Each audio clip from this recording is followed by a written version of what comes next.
So I'm gonna link this quickly with the anxiety and depression, because I think Mm, it relates to that as well, because we have seen the majority of the population are suffering from mental health issues. The anxiety is at its peak. The depression is yeah, you know just so much damage. So completely. how you suggest to the our listeners, the mindfulness helps in coping with that?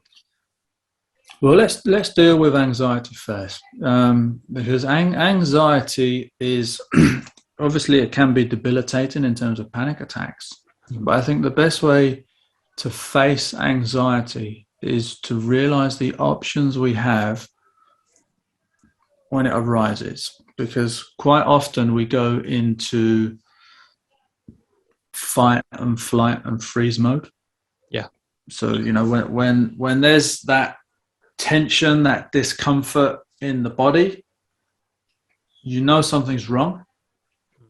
So we look to get away from that situation, because obviously the brain, which is there for survival and protection, it doesn't want you to stay in a place which has risk that could be fatal, because its job's to keep you alive. So whenever the radar ding ding, error, warning, look out, there's a problem, we panic, and that puts the kettle on boil. That magnifies it and speeds it up, because you're now aware of suffering that you have to get rid of. Yeah. And I say to people, have a conversation with what's going on. So, are there any events in your life or your past, or maybe a future that you're thinking of, that make you nervous? I mean, let's do this in real time so people know exactly how it works.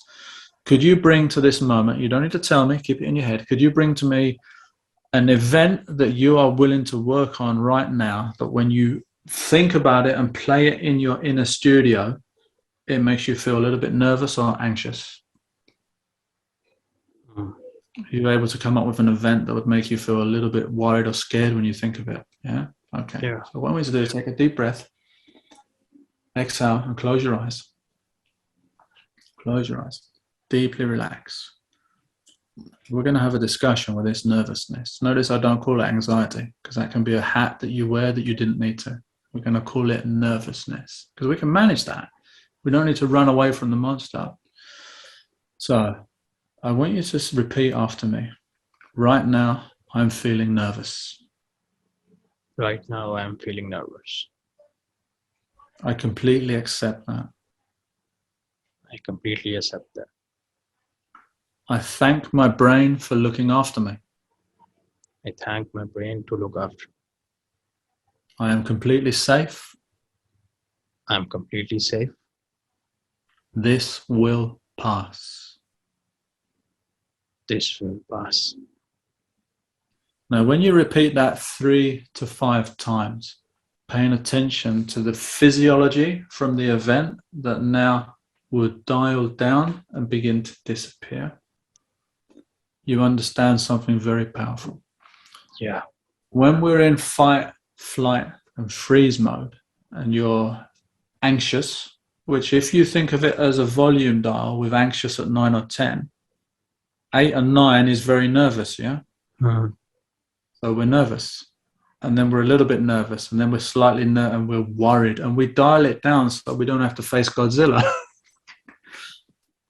When you understand there's nothing to fight, because it's in your head and the reaction to either a real event, which is very unlikely, it's the reaction to a perceived future that you can't cope with.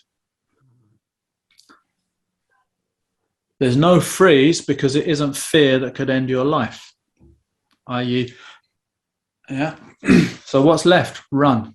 When there's discomfort, I run, and by never facing it, it always wins, because I haven't dealt with it.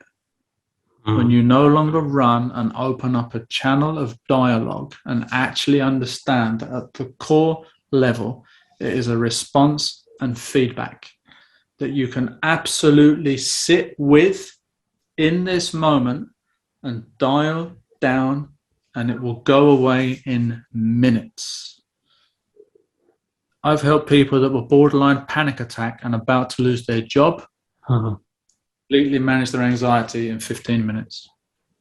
By bringing that vision and feeling, and instead of running because I hate this situation and it's too much for me, I'm going to sit there and confirm that I feel whatever I feel.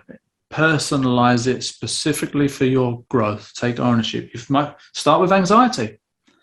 And then next week, I'm very nervous because now you've not got that hat on that could bury you. Yeah.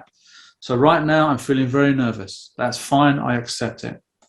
I'm in control. I'm safe. My brain's looking out for me. And you know what? It does a wonderful job. I really appreciate it.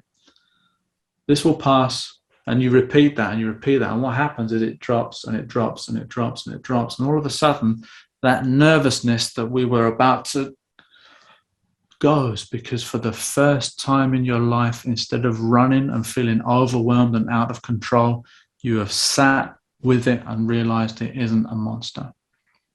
As soon as you do run, two things happen. So we're on a level playing field, yeah? When I run away, it becomes stronger and I become weaker. It wins. Yeah. Next episode, I'm already scared before I'm scared because last time it won. This time, I've got no chance. Yeah. When you face it, you'll be amazed what can happen when you have the courage to face stuff that you've interpreted for whatever reason as overwhelming or beyond you, or that's going to have painful consequences.